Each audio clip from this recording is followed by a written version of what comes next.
días, muy buenos días. En primer lugar, quiero agradecer por la invitación, pero quiero verificar si me están escuchando o no. Pareciera que tengo problemas con mi señal.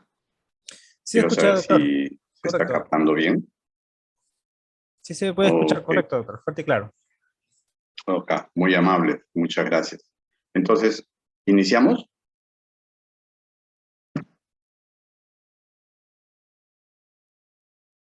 ¿Aló? ¿Puedo iniciar ya mi presentación? Sí, doctor, adelante, por favor.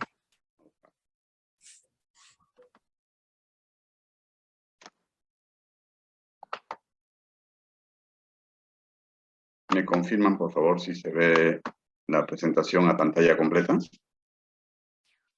Correcto, sí se puede apreciar, doctor. Muy amable, muy amable. Adelante. Ok. Muy buenos días con todos. Nuevamente, un gusto poder participar en esta actividad que programa el SAMU como parte de las actividades relacionadas a esta primera década de funcionamiento, ¿no? Y le auguramos todavía un futuro mucho más fuerte, más intenso y de mayor desarrollo. Gracias a los organizadores por habernos considerado en esta actividad académica en este tercer Congreso Internacional. Nos pidieron que tratemos el tema de bases éticas en tiempo de pandemia. No sé cómo es la metodología, si es que al final va a haber oportunidad de absolver preguntas, si es que si hubieran. En todo caso, estamos planteando la presentación como consideramos que siempre debe ocurrir en estos temas cuando se tocan los aspectos éticos, ¿no? Porque si bien es cierto, la palabra ética es un término que solemos tener, digamos, en el léxico cotidiano, ¿no? Sobre todo en el campo de la salud es inevitable, ¿no? Es bueno siempre tener claro a qué nos referimos cuando estamos hablando de la ética, ¿no? Tener presente que la ética es una rama de la filosofía que está dirigida a estudiar el comportamiento humano, ¿no? De tal manera que pueda valorar y diferenciar aquello que es correcto de lo que es incorrecto, aquello que es bueno de lo que es malo, estudia la moral, ¿no? El buen vivir, es decir, la convivencia armónica entre los humanos, ¿no? Como camino a conseguir la felicidad y el cumplimiento del deber. Entonces, la ética merece tener claro el concepto de tal manera que cuando estemos refiriéndonos a ella, lo hagamos con la precisión del caso, ¿no? Uh, la convivencia armónica entre las personas implica una convivencia respetuosa y es obvio que para lograr eso tiene que haber una forma de entender si lo que se hace es correcto o no lo es, ¿no? Ese es el campo de la ética, ¿no? Es decir, tratar de identificar, ¿no? Si las acciones que hace la persona en los diferentes campos de la vida, ¿no? En los diferentes campos del desarrollo humano, se hacen correctamente o no. No hay que confundir la ética con la moral, aun cuando a veces por ahí hay quienes, ¿no? Dicen son sinónimos, es lo mismo, ahí está el problema, no es lo mismo, pues, ¿no? La ética entonces, vista así de esta manera, siendo una rama de la filosofía, es algo que tenemos que aprender. O sea, no es algo que es instintivo, connatal, congénito, no, lo tenemos que aprender, o sea, se nos tiene que enseñar, ¿no? En cambio, cuando hablamos de la moral, ¿no es cierto? Se refiere a un conjunto de normas, creencias, valores, costumbres, ¿no? Que hacen que diferentes grupos humanos tengan comportamientos más o menos característicos, ¿no? Y que se transmiten de una generación a otra en la convivencia que se inicia desde el momento de nacer, ¿no? Y que va a lo largo de la vida. La moral se va aprendiendo primero con los padres, ¿no? Luego con el entorno familiar, luego con el entorno amical y así sucesivamente, ¿no? Pasando por los entornos, por ejemplo, de estudio, del trabajo, etcétera, ¿no? Entonces, estas, digamos, prácticas que tienen los diferentes grupos humanos, ¿no? son parte de la moral y ahí en realidad hablar de bueno o malo no es tan justo porque responde pues a patrones culturales, a hábitos, etcétera, ¿no? Por decir, ¿no? El ejemplo que siempre se utiliza y que creo que es bien útil, en una mesa que compartimos con la familia o invitados, ¿no? Después de ingerir nuestros alimentos, eructar entre nosotros no es bien apreciado. Sin embargo, hay otras culturas en que más bien el no eructar es como un desaire o una desaprobación a lo que se ha comido. O sea, un eructo, cuanto más sonoro es como decir una expresión de satisfacción, ¿no? Eso es la moral, ¿no? O sea, son comportamientos, conductas que responden a diferentes patrones culturales, tradiciones, etcétera, ¿no? Entonces no es lo mismo ética que moral, y eso es importante siempre tenerlo en cuenta. Un tercer concepto es hablar de la bioética, ¿no? Que es quizás lo que, a pesar de que hemos puesto en el título bases éticas, ¿no? En realidad lo que nos vamos a referir aquí es a la bioética, porque, digamos, la bioética se puede presentar como una rama de la ética, es parte de la evolución de la ética, ¿no? Y está orientada, ¿no? A evaluar la conducta de las personas, de los seres humanos, ¿no? En relación con todo el contexto de la vida, es decir, con las otras personas, con los otros seres vivos, y eso incluye animales, ¿no? Vegetales y el propio medio ambiente, ¿no? Entonces, la bioética, la ética de la vida, ¿no? Es justamente mucho más precisa en establecer que no se reduce a la ética de la atención médica, ¿no? O de la ética, digamos, de la atención de la salud, ¿no? Sino que aborda en completo todo lo que las diferentes formas de la vida que existe en nuestro planeta. A partir de este último concepto de la bioética, surgieron lo que se llamó los principios éticos. O sea, estamos hablando de la bioética, pero fue denominado así, estos principios éticos o principios de la bioética, que seguramente todos conocemos y recordamos, ¿no?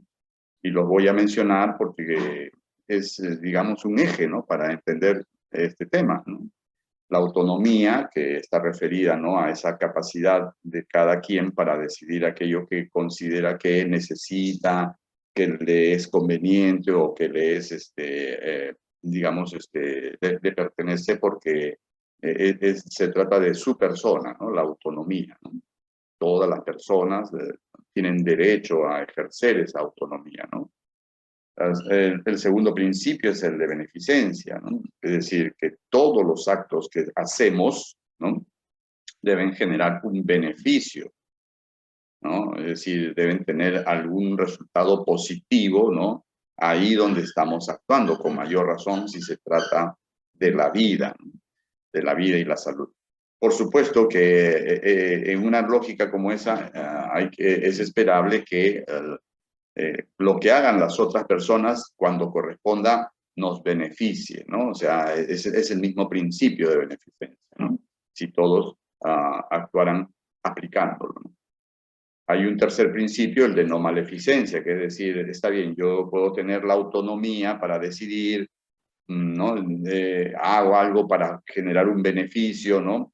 O para también tener yo un beneficio, pero lo que no puedo hacer es algo que perjudique a los demás. Es decir, yo no puedo por beneficiar a uno perjudicar a otro. Yo no puedo por decidir en autonomía dañar a otro o a otros, ¿no? Y ese es el principio de no maleficencia, que es algo así como un límite a los primeros principios, ¿no? Es decir, no hay que excedernos de esto, ¿no? Y finalmente el principio de justicia. Algunos autores le llaman justicia social, y que tiene que ver con, fundamentalmente con darle las oportunidades a todas las personas, ¿no? Para poder acceder a aquello que le es necesario o beneficioso, ¿no? Entonces, importante tener claro que estos cuatro principios con los que, digamos, empezó a analizar el campo de la ética y la bioética no quedan de lado, ¿no? Y vale la pena precisar que el ámbito de acción de estos principios, en el caso de la autonomía y la beneficencia, es el ámbito personal. O sea, es el yo teniendo el derecho de decidir por mí mismo. Es el yo teniendo la oportunidad de, en cada acto que hago, generar un beneficio para quienes están siendo, digamos, parte del acto en el que estoy participando, ¿no? En cambio, los principios de no maleficencia y de justicia se desarrollan en el ámbito social, es decir, es el ámbito donde están las demás personas, ¿no? Es decir, ya no es el ámbito personal, individual, ¿no? Y de ahí que entonces nos permite identificar al sujeto moral, ¿no? En los dos primeros principios, el sujeto moral es el yo. En cambio, en el caso de no maleficencia y la justicia, el sujeto moral son los demás, el público, la sociedad, el colectivo, ¿no? Entonces, importante también tener esa perspectiva para incluirla en nuestra reflexión. Sin embargo, con el paso del tiempo, si bien es cierto, estos principios siguen siendo, digamos, pilares y fundamentales, ¿no? Se incorporó otros elementos que ayudan a entender qué es esto de la ética, ¿no? Y ahí miramos la imagen de Immanuel Kant, ¿no? Filósofo del siglo XIX, ¿no? O del siglo XVIII, ¿no? Hasta principios del siglo XIX, ¿no? Cuyo aporte en este campo fue identificar lo que hoy en día todos que conocen de su campo hablan del imperativo categórico, ¿no? De hecho, se denomina imperativo categórico, ¿no? De Kant, ¿no? ¿Qué es lo que dice? Hay varias formas de enunciarlo, él mismo lo enunció de varias formas, pero en concreto, ¿qué es lo que dice Kant? Kant dice, actúa de tal forma que eso que hagas se vuelva una ley universal. Es decir, eso que tú haces, cuando lo haces, tienes que aceptar de que eso lo puede hacer cualquier otra persona. Y entonces, ¿no? Si a ti te parece que cuando tú lo haces, eso es bueno para cualquier persona. Se vuelve una regla universal. Por tanto, actúa de tal manera que hagas aquello que tú esperes que los demás hagan. Si tú crees que robar es bueno, que no te sorprenda que después te roben, ¿no?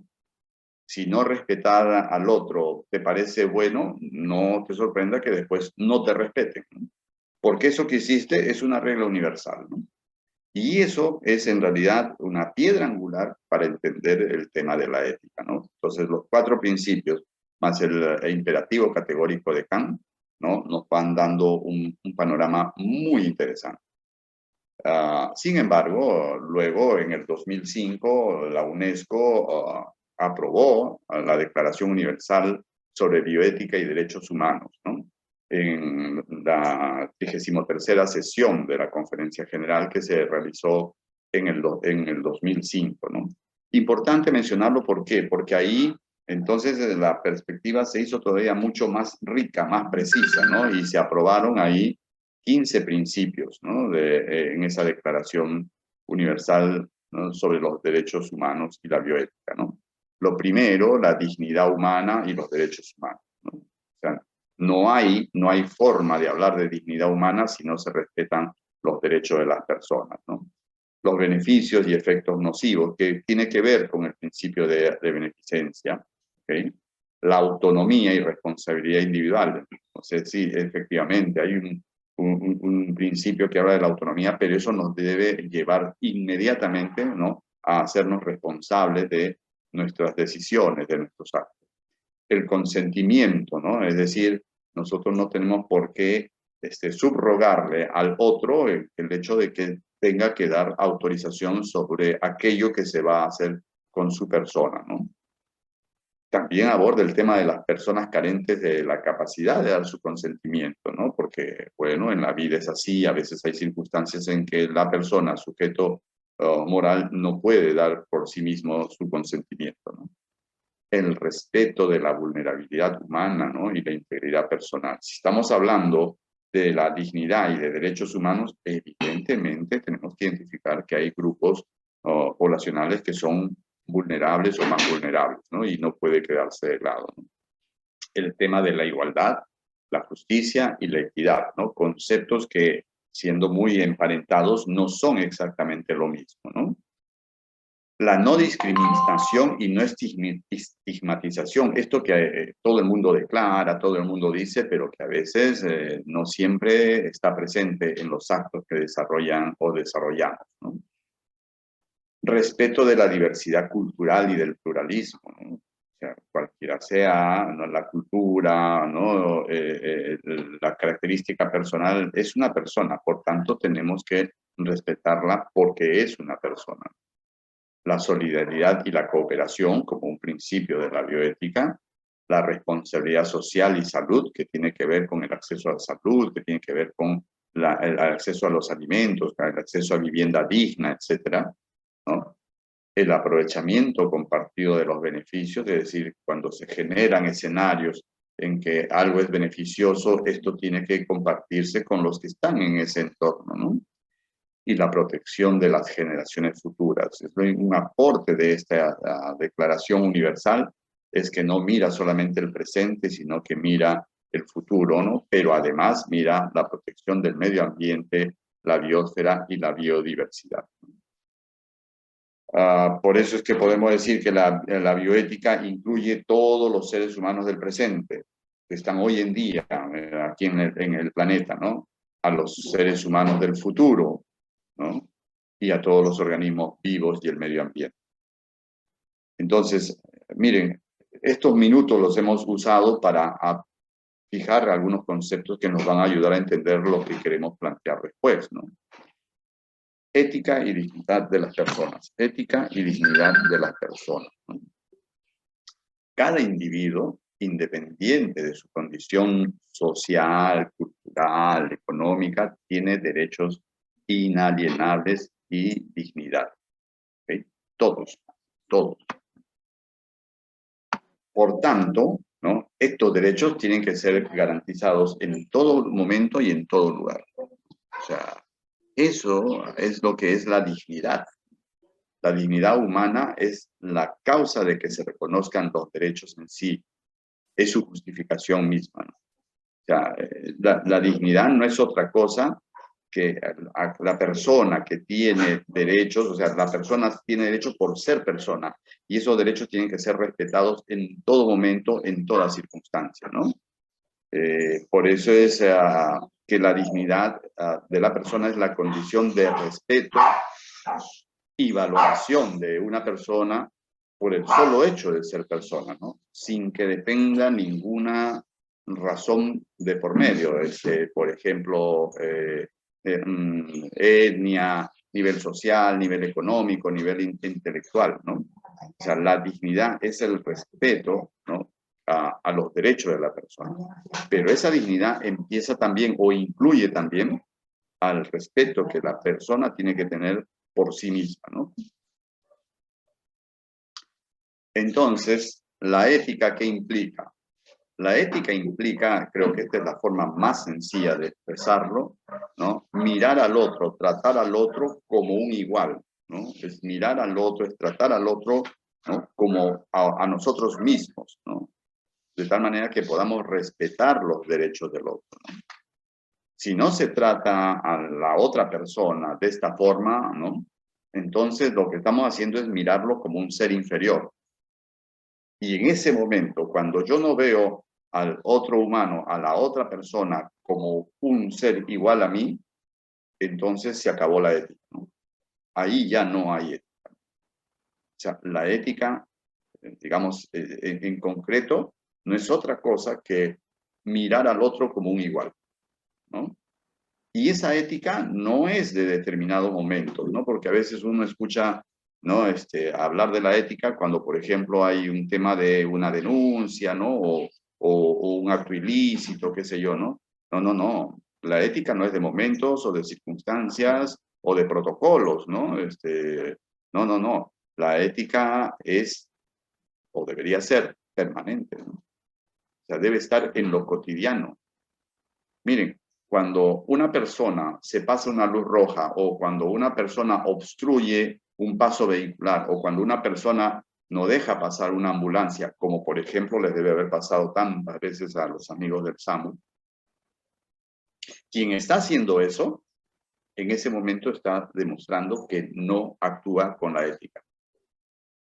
A lo mejor ni la tiene, ¿no? Porque ese es el otro tema, ¿no? Hemos dicho, la ética no naces con la ética, la tienes que aprender, tienes que hacerte consciente de que esto es una decisión, ¿no? Es una decisión, ¿no? O sea, de tener claro que, hoy cruzando, ¿no?, el semáforo, estoy respetando los derechos del otro, ¿no? Cuando no lo hago, el otro no es un igual, es un inferior, ¿no? Y yo quería poner, creo que es pertinente, oportuno, ¿no?, poner que he copiado la misión del Ministerio de Salud de Perú, ¿no?, que empieza, ¿no? Miren, y quizás para nosotros los que trabajamos en el MINSA debería ser esto importantísimo, no dejar pasar, ¿no? Dice, el Ministerio de Salud tiene la misión de proteger la dignidad personal, promoviendo la salud, previniendo las enfermedades y garantizando la atención integral. Ok, pero miren, arranca diciendo proteger la dignidad personal. ¿Y qué hemos dicho que es la dignidad? Es el respeto de los derechos de las personas, ¿no? Eso es la dignidad, ¿no? Más adelante dice, la persona es el centro de nuestra misión. La persona, por tanto, esa persona tiene derechos, ¿no? Y añade, ¿no? Nos dedicamos con respeto a la vida y a los derechos fundamentales de todos los peruanos, ¿no?, desde su nacimiento, respetando el curso natural de su vida. Entonces, es bueno a lo mejor a raíz de este tema, ¿no?, darle una mirada a ese enunciado de misión que nos pone, ¿no?, en la cancha, nos pone en el tema, ¿no?, y que nos permite profundizar nuestra reflexión ligada al trabajo cotidiano, a eso que yo les llamo la ética de lo cotidiano, ¿no? Por favor, ¿me confirman si está escuchando bien? Yo por ratos tengo señal inestable. ¿Aló? ¿Me escuchan? Hola. Sí se escucha, doctor. Muy amable, gracias. Y bueno, y ahora hablemos pues de ¿no?, los tiempos de pandemia, ¿no?, que es la otra parte de esta exposición. Como ya se ha dicho y lo hemos vivido, lo hemos sufrido seguramente, ¿no?, las crisis sacan lo mejor y lo peor de las personas, de sus organizaciones y de la sociedad.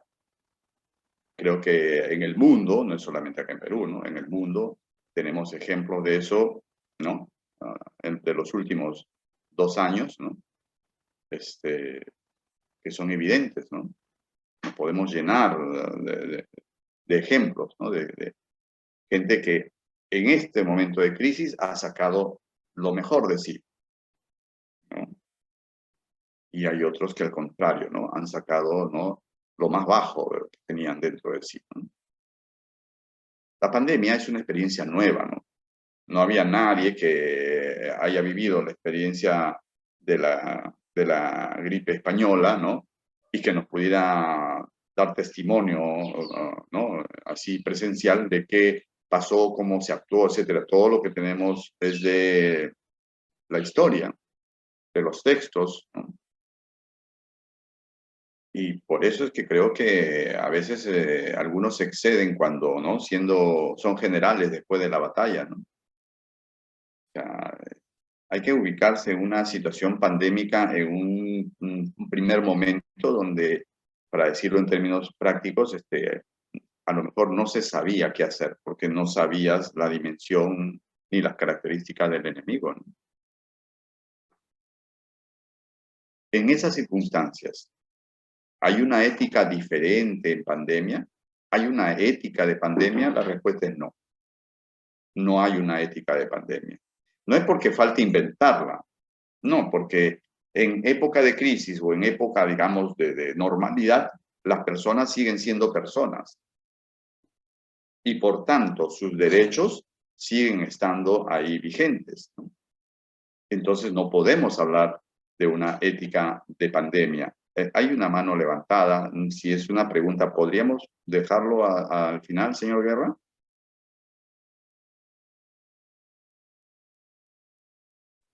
Sí, doctor, al final vamos a hacer las preguntas. Muy No hay amables. problema. Muchas gracias. Acá lo apunto y luego presente al final de la ponencia. Sí, muy amable. Lo que pasa es que de verdad que tengo temor que esto se corte en cualquier momento y nos quedamos sin el final de la película, ¿no? Pero creo que en todos sitios hemos visto, ¿no?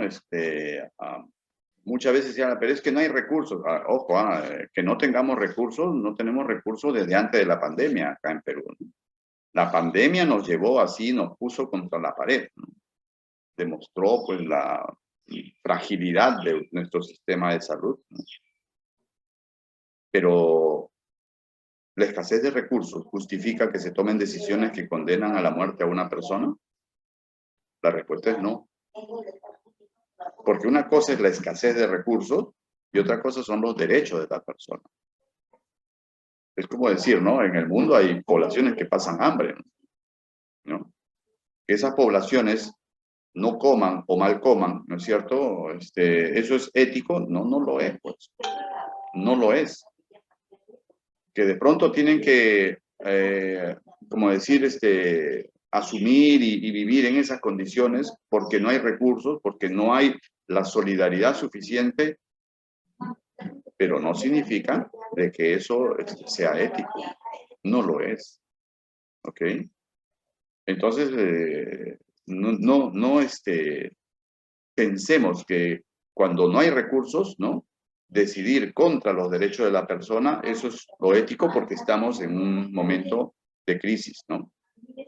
De hecho, seguramente ustedes habrán escuchado y ahí podríamos seguramente tener puntos de vista diferentes con quienes están en la sala, en fin, en este ámbito, ¿no? ¿No? Hay quienes hablan de la ética utilitaria, ¿no? Yo he visto hasta documentos que hablan de la ética utilitaria, ¿no? Y he visto videos donde se adoctrina a personal, sobre todo al principio de esta pandemia, donde se adoctrina a personal de las UCIs, ¿no? A que hay que decidir entre el adulto mayor y el joven, escogemos al joven porque tiene todavía un plan de vida, el otro ya vivió. ¿Perdón? Y encima para justificarle llamamos a eso ética utilitaria. Creo que hay un error de términos, ¿no? O sea, es probable que lo que nosotros estamos haciendo es ahí, si quieren, eficiencia del gasto, ¿no? Si quieren, ¿no? Una economía productiva, rentable, puede ser, pero pongámosle ese término, ¿no? ¿Eso le corresponde que lo haga el personal de salud? Disculpen, creo que no, ¿no? Eso le corresponderá, ¿no? A otros profesionales, no los voy a citar. Pero llamarle a algo ética utilitaria para hacernos creer que es ética, no, no es ética. No es ética. O sea, tú vas a un restaurante y te sirven un adefesio que es incomible y te van a decir, es que esto es comida fusión, discúlpame, ¿no? O sea, esto es incomible, o sea, puedes ponerle la etiqueta que quieres, ¿ok? El nombre que quieres, pero no es comida, ¿ok? Entonces, no estoy diciendo que la comida fusión no exista, por si acaso, estoy poniendo el ejemplo de cómo podemos usar un término que a lo mejor impresiona para distorsionar la realidad. Las personas son personas en época de crisis o en épocas de paz o de tranquilidad. Entonces, no hay forma de nosotros decir, hay momentos en que las personas tienen derechos y hay personas que no tienen derechos. El marco legal en el mundo dice así, o sea, por ejemplo, las personas que están privadas de libertad están privadas de la libertad, pero no pierden los otros derechos. ¿No? Entonces, cuando tenemos que decidir en entornos de falta de recursos, no significa que esa decisión que no respeta el derecho a la vida sea ética. Y tenemos que ser conscientes de eso. Y entonces alguien puede decir, pero un momentito, doctor, ¿pero qué vamos a hacer tenemos solamente una cama en UCI, ¿no? Un respirador, un único respirador. ¿A quién ponemos? ¿A o B? Está bien, o sea, hay que decidir. Hay que decidir. Pero esa decisión, no digamos que es una decisión ética. O sea, tendremos que decidir, pero esa decisión no es ética. Porque si nosotros estamos decidiendo que alguien no puede vivir o que alguien no viva, le estamos atacando, le estamos faltando respeto a su derecho fundamental, que es el derecho a la vida. Ese es el primer derecho. Es el derecho más importante. Si no respeto el derecho a la vida, todos los otros derechos no son viables. Entonces, hay que decidir, pero esa decisión es ajena a la ética. Entonces, ¿estoy actuando sin ética? No, no, estás actuando en un escenario de escasez de recursos. El que no haya recursos es responsabilidad de otra instancia, no es tu responsabilidad. Bueno, a menos que sí lo sea. Entonces, quienes no hicieron lo que tenían que hacer para tener los recursos suficientes, ¿no? Esos son los que no han actuado con ética, ¿no? Esos son los que no han hecho las decisiones con ética. Porque, a ver, nosotros, ¿cuánto es la cifra para camas UCI? El indicador de camas UCI creo que, si no me equivoco, 1 por 10.000 habitantes, ¿no es cierto? Nosotros teníamos 32 millones de habitantes cuando empezó la pandemia, ¿no? ¿Cuántas camas UCI teníamos que tener? 3.200. ¿Cuántas teníamos? Ahí están las cifras oficiales, ¿no? Alrededor de 200 camas UCI en todo el país. ¿Eso es ético? No. Ahora, ¿yo estoy haciendo juicio de valor? No, lo que yo estoy diciendo es, entendamos, o sea, sí, pues, que este es un país pobre, con limitación de recursos, que la corrupción, todo lo que quieran, o sea, las causas, todas seguramente las conocemos, ¿no? Lo que nosotros tenemos que decir es, ok, la limitación de recursos no puede justificar, es decir, darle sentido, ¿no?, a que se tome una decisión contra la vida, ¿no? No se puede hacer eso. Entonces, diferenciemos, ¿no? Lógico, ¿no? Como dicen a veces, cirugía de guerra, ¿no? O sea, hay que operar con lo que se tiene, sí, ¿no? Que las condiciones de asepsia no son las correctas, sí, pero es cirugía de guerra, está bien, pero, ¿no? Es por las circunstancias, ¿no? Pero eso no significa, ¿no?, de que estemos haciendo estrictamente lo correcto, ¿no? Y cuando hablamos de la ética, lo correcto es respetar los derechos de la persona. Miren, no estamos nosotros inventándolo.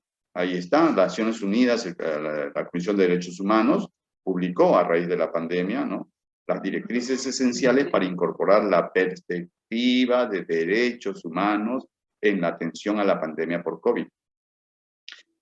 La perspectiva de derechos humanos es decir, la perspectiva ética en la atención a la pandemia. Ese documento, que seguramente ustedes conocen muy bien, y los que no lo conozcan, pues habría que revisarlo, me permite plantear 4 escenarios. El primer escenario en tiempo de pandemia es referido a los pacientes, ¿no?, del cual ya hemos más o menos explicado, ¿no? Miren lo que dice ahí. Arranca diciendo: cualquier respuesta de emergencia al coronavirus debe ser proporcionada, necesaria y no discriminatoria. Y no discriminatoria. ¿Ok? Entonces, no podemos discriminar a nadie. Ahí está claro. ¿Ya? No se puede discriminar a nadie, ¿no? ¿No? Luego, miren, deber de proteger personas vulnerables. A nadie se le debe negar la atención médica por un estigma o porque pertenece a un grupo que podrá estar marginado. Sí, pues, doctor, pero, o sea, no le vamos a negar la atención médica a nadie, ¿no? Pero no tenemos con qué atender. Por eso les digo, ¿no? O sea, se supone que deberíamos tener los recursos suficientes. Si tuviéramos los recursos suficientes, no estaríamos vulnerando el derecho de nadie.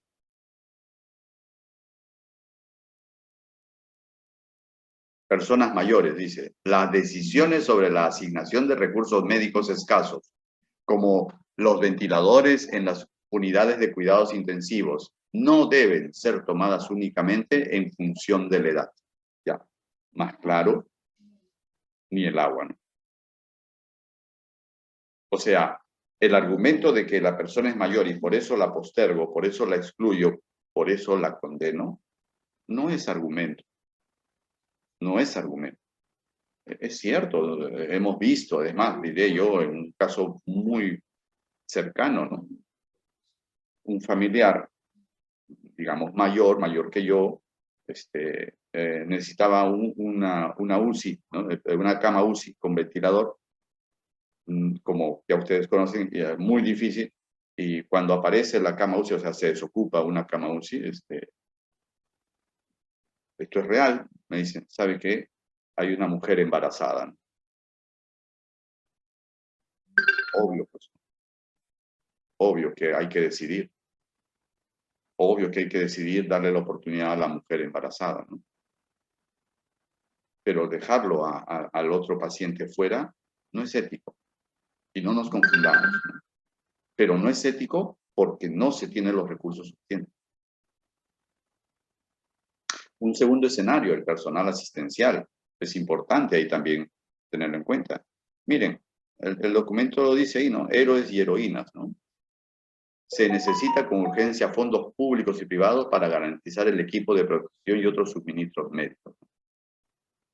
Los estados deben garantizar que los países con menos recursos tengan el equipo de protección necesario. Todos hemos hablado, aplaudido y nos sentimos seguramente orgullosos y agradecidos de el personal de primera línea. ¿Cómo no hacerlo? Pero la primera forma de respetar la dignidad de ese personal de primera línea es que tengan las condiciones necesarias para poder enfrentar esa guerra. Eso es lo ético. Y tal vez, sí, pues siempre va a haber espacios para el heroísmo, ¿no? Pero una cosa es enfrentar con todos los aditamentos, ¿no? Y las medidas necesarias, ¿no? Y otra cosa es hacer una medida en la que, ok,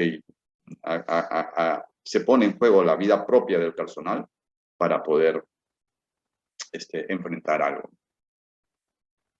Entonces, sí, claro, en ese escenario que estamos hablando del personal indispensable, ¿no? O sea, el personal, lo ético es que tenga todas esas condiciones para poder enfrentar.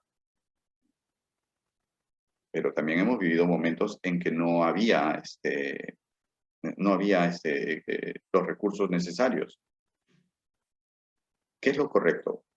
¿Lanzarlos a enfrentar sin la protección de vida? Creo que la respuesta es obvia, ¿no? Y en el escenario de la población, ¿no? Porque eso también es importante, ¿no? La población que es la que, digamos, se expone. En la población estamos todos, por si acaso, ¿eh? Estamos todos, no es que nosotros seamos seres aparte, ¿no? No. Eso a veces también hay que decirlo, ¿no? Porque cuando nos consideramos aparte de la población o vemos a la población como que, ¿no? Es un gran grupo al que le hacemos el favor. No. Nosotros también somos ciudadanos, ¿no? Parte de la población. Pero en la población, ¿no? Recuerden, ¿no? Tenemos, por ejemplo, los antivacunas, ¿no? La población que no se vacuna, la población que no respeta las medidas de prevención de la infección. Y a veces lo tenemos inclusive dentro de los grupos profesionales o personal de salud, no necesariamente profesionales, ¿no? Claro, su principio de autonomía dice, yo no me pongo la vacuna por esta u otra razón. Ya, vamos a decir, ese es su principio de autonomía. ¿Ok? Y el principio de beneficencia dicen, bueno, yo decido esto porque esto me da seguridad, tranquilidad. Ok, pero una pregunta, cuando no te vacunas, ¿no estás exponiendo a los demás? Porque en una de esas te puedes infectar, ser un asintomático y estar contagiando a los demás. Para eso está el principio de no maleficencia. La Declaración Universal de Derechos Humanos y Bioética dice, ¿no? Autonomía y responsabilidad, ¿no? O sea, autonomía con responsabilidad. Con responsabilidad de lo que se decide. Obvio que hay población que no le corresponde, a ver, no debe vacunarse por razones de su propia inmunidad, eso no se discute, ¿no? Obvio que podemos respetar que una persona no quiera vacunarse por la razón que fuese, pero a lo que no tiene derecho es a exponer a los demás. De ahí esa discusión de que si se debe permitir el carnet, que se exija un carnet de vacunas, ¿no? Etcétera, etcétera, ¿no? Por favor. Pues es un tema ahí de ponderar, ¿no? Los derechos. ¿Y qué hemos dicho? ¿No? Hay el ámbito moral, ¿no es cierto? Es el individuo para autonomía y beneficencia, pero el sujeto moral para los otros dos principios es la sociedad, la población, la comunidad. Y los derechos de la población priman sobre el derecho individual. Entonces tenemos que ser responsables de eso, ¿no? Cuando hablamos de ética, tenemos que hablar de eso, ¿no? Entonces, sí, pues, o sea, podemos respetar la decisión de cada quien, pero cada quien no puede exponer a los demás, ¿no?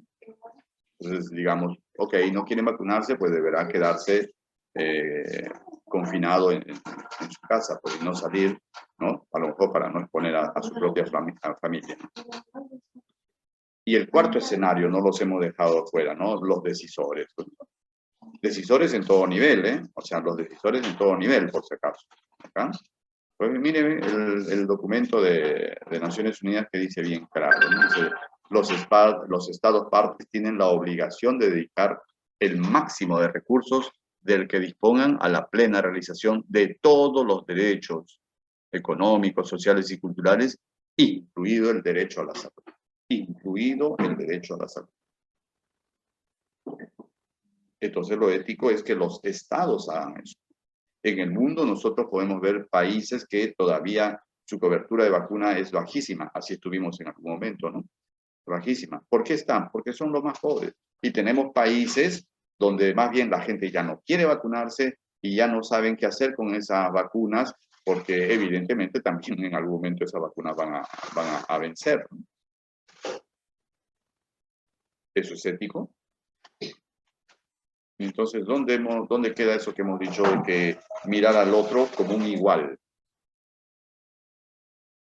Por eso les digo, ¿no? O sea, la ética está en lo todo, en lo grande, en lo pequeño, ¿no? En lo histórico, si quieren, pero también en lo cotidiano, ¿no?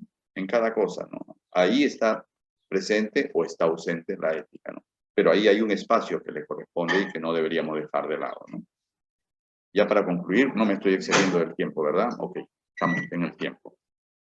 Para concluir, entonces, a manera de resumen, ¿no? La ética es el respeto por el otro, el respeto por la dignidad de las personas, ¿ok? Se respeta la dignidad de las personas si respetamos y hacemos respetar sus derechos humanos. Si nosotros vulneramos o permitimos que se vulnere el derecho de una persona, ya no se respeta la dignidad de esa persona. Y si no respetamos la dignidad de la persona, ese acto no es ético. No hay derecho mayor que el derecho a la vida. ¿Ok? Los demás derechos van a poder concretizarse solo si es que ese derecho se respeta. En el campo de la salud, de los servicios de salud, de los profesionales de la salud, del personal de salud, la defensa de la vida y la salud de las personas es lo que le da sustento a sus existencias. O sea, no tiene ningún otro sentido, ¿no? Que no sea defender, proteger la vida y la salud. Por tanto, no hay una ética especial o diferente para tiempos de pandemia o de guerra o de crisis. La ética o está presente o no está.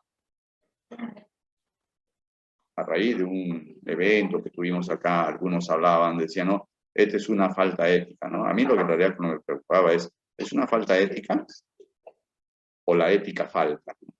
Está ausente. Porque, repito, no nacemos con los conceptos éticos. Los vamos incorporando, lo vamos aprendiendo, pero de manera, ¿no es cierto?, intencionada. Si no se respetan los derechos del otro, los derechos humanos de las personas, no hay ética en esos actos. Hay que recordar. ¿Okay? los profesionales de la salud, por formación y vocación, deben tener un alto sentido ético del ejercicio de sus profesiones, ¿no? Nosotros somos conscientes de eso, ¿no? De hecho, nuestros colegios suelen tener, ¿no?, códigos de ética y de ontología, ¿no es cierto? O sea, no es por gusto, no es por formalismo, ¿no? Se supone que ahí está la esencia del comportamiento profesional. Cuando eso lo dejamos de lado, entonces queda en entredicho la propia existencia de la profesión. Porque si dejamos de lado eso, entonces lo que nos motiva a desarrollar estas actividades puede tener otra motivación y otra, ¿no? Como diremos,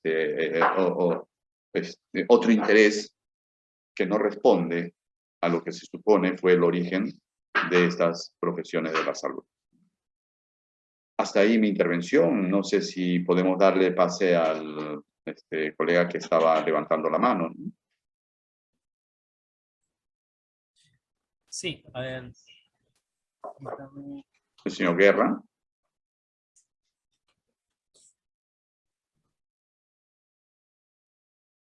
En el chat también hay comentarios, ¿no?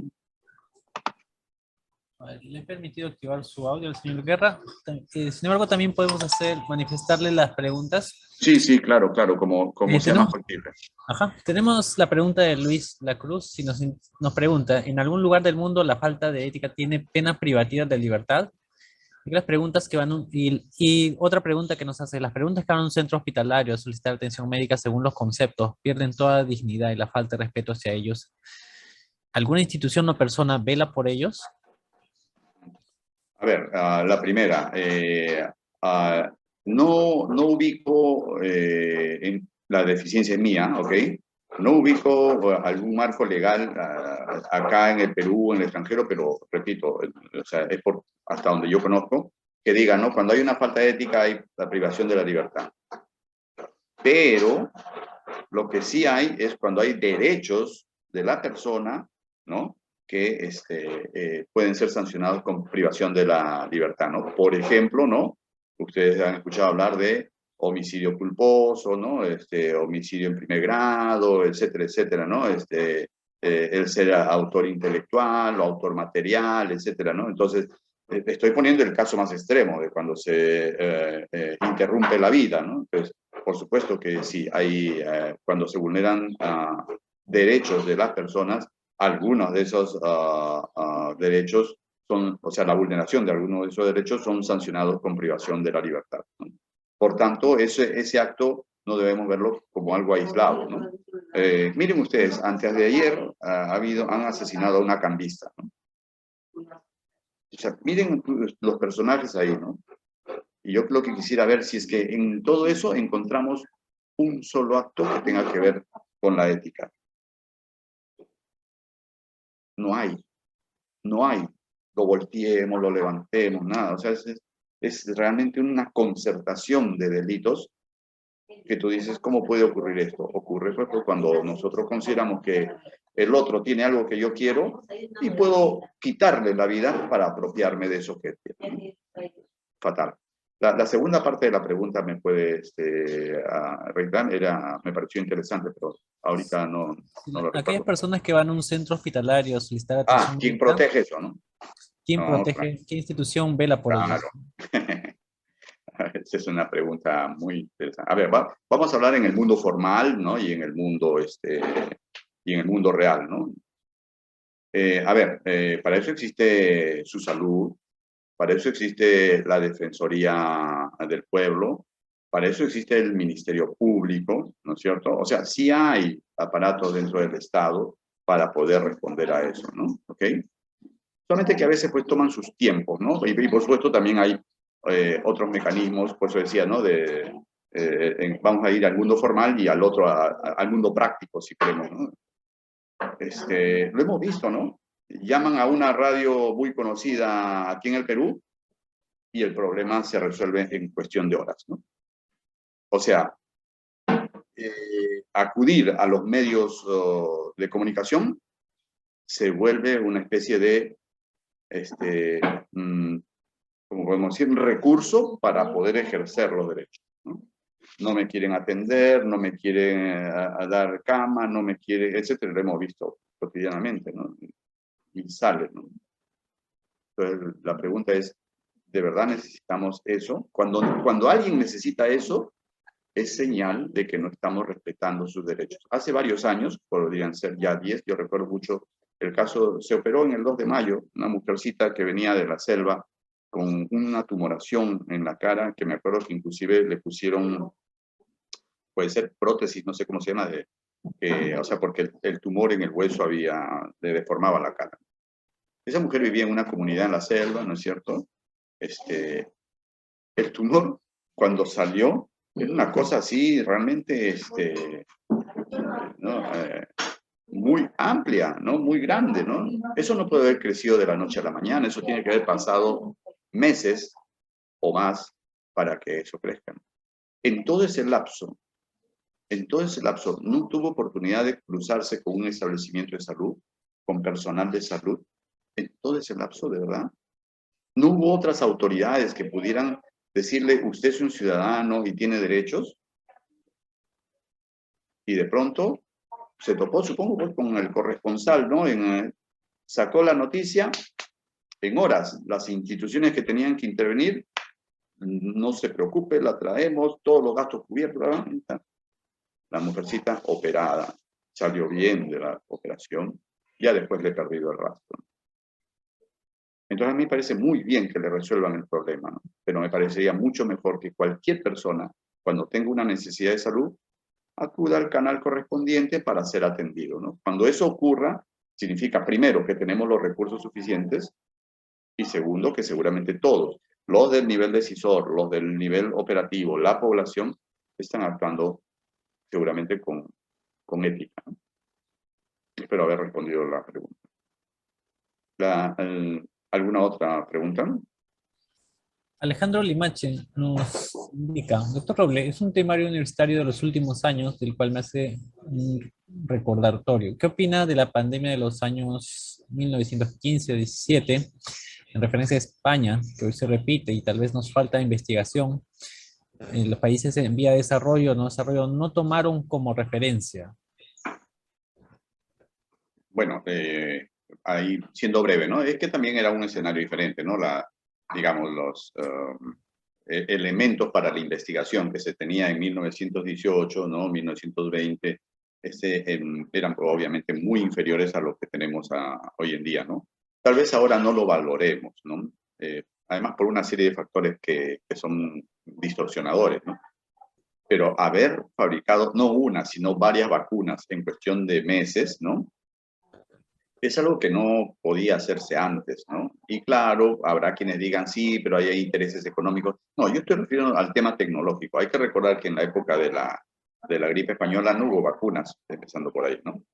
Por tanto, o sea, ese ciclo, entre comillas, natural que hizo esa pandemia y que le tomó más o menos, si no me equivoco, 4 o 5 años, ¿no? Para autolimitarse, ¿no? Y terminó y desaparecer, ¿cierto?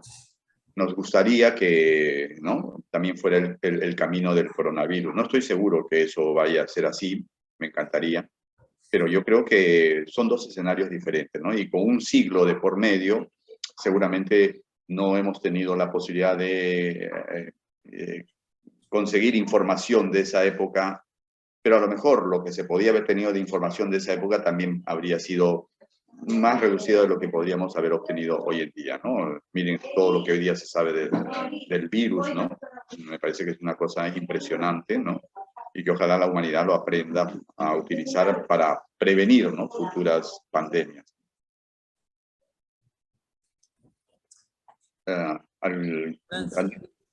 El señor Guerra que levantó la mano, me daría pena no atenderle si es que ha escrito la pregunta o quiere intervenir, espero que no se haya resentido, ¿no? No, se le permitió activar el audio, pero no, Ok, no emitió. está bien. Bien, ¿alguna otra pregunta? Una pregunta que nos dejan acá. Lamentamos no poder resolver todas las preguntas a falta de tiempo, pero acá hay una interesante que atañe bastante al tema hospitalario. Dice, el tema de las redes de atención en pandemia. Dice, muchos profesionales, si no corresponde a la red, no permitían el ingreso de un paciente con pronóstico reservado, con baja saturación, 65, frecuencia cardíaca 130, ¿no? Una frecuencia respiratoria 38, ¿no? ¿Cuál es su opinión con respecto a esta no atención cuando no corresponden a su red, ¿no? Siendo pacientes graves? A ver, voy a responder de manera, digamos, impersonal, en el sentido de que no estoy hablando de X, Y o Z institución o A, B, C persona, ¿ok? Estamos hablando de los hechos que tenemos referencias que han ocurrido o que sabemos que han ocurrido, ¿no? Miren, una de las cosas que nosotros tenemos que tener claro es que cuando empieza una guerra como esta ¿no? de la pandemia, es natural, ¿no? De que el propio personal tenga temor, ¿no? Yo creo que por mucha vocación que tenga, nadie, o sea, el día que alguien pierde la capacidad de tener temor, seguramente está poniendo en riesgo su propia vida, ¿no? Porque este no es un tema de convertirse en superhéroes o en héroes, ¿no? O en mártires, ¿no? No, esa no es la idea, ¿no? Entonces, yo entiendo que haya personal que por temor, ¿no? De pronto, no les sea tan fácil afrontar eso, ¿no? Sí, eso humanamente yo lo entiendo, ¿no? Pero también tengo que entender que, a ver, hay especialidades, estoy hablando en el campo de la medicina, ¿no? Hay especialidades que se supone se han preparado para estar en el día a día enfrentando a la muerte, ¿no? Y yo no digo que ellos no tengan temor, ¿no? No, seguramente lo tienen, pero, o sea, se han preparado para eso, ¿no? Yo escuché a un colega a quien respeto mucho decir, ¿no? Se supone que nos habíamos preparado para esto, ¿no? Toda la vida, ¿no? Y claro, resulta que la realidad a veces te desborda, ¿no? Creo que ahí hay un tema de también la necesidad de liderazgos que a lo mejor fueron insuficientes o que no fueron, digamos, generalizados. No voy a citar, pero hay experiencias, ustedes seguramente conocen, de red, donde en el primer nivel se organizaron para atender a los pacientes. O sea, yo creo que no es un tema de solamente mirar las cosas negativas, malas o tristes de esta experiencia, ¿no? También hay muchas historias que son positivas y que nos hablan de la calidad del personal de salud, ¿no? De lo que significa su vocación, su entrega, ¿no? Y valoramos, respetamos eso, ¿no? Ahora, cuando ha habido casos, que los ha habido seguramente, yo no digo que no, de decisiones como esa, ¿no? De no te atiendo por esto, porque, o sea, estoy buscando cualquier pretexto para no atender, ¿no? La respuesta es concreta y sencilla, pues, ¿no? O sea, esas decisiones son ajenas a la ética, ¿no? Son decisiones, ¿no? Pero no pueden decir que se han hecho con fundamento ético, ¿no? Cuando nosotros tocamos en los temas de la atención de las personas con relación a su salud, o me refiero a la salud de ellos, ¿no? Y a la vida de ellos, ¿no es cierto? Miren, yo creo que hay, por lo menos tenemos que tener en cuenta uno, la base técnico-científica, ¿no? Con la que tenemos para poder abordar. Dos, el marco legal, sin duda, porque, o sea, hay marcos legales que nos rigen, ¿no? Y por eso es importante el tema de los decisores, ¿no? Y tres, ¿no? No dejarlo de lado, ¿no? Los aspectos éticos, ¿no? De cada decisión.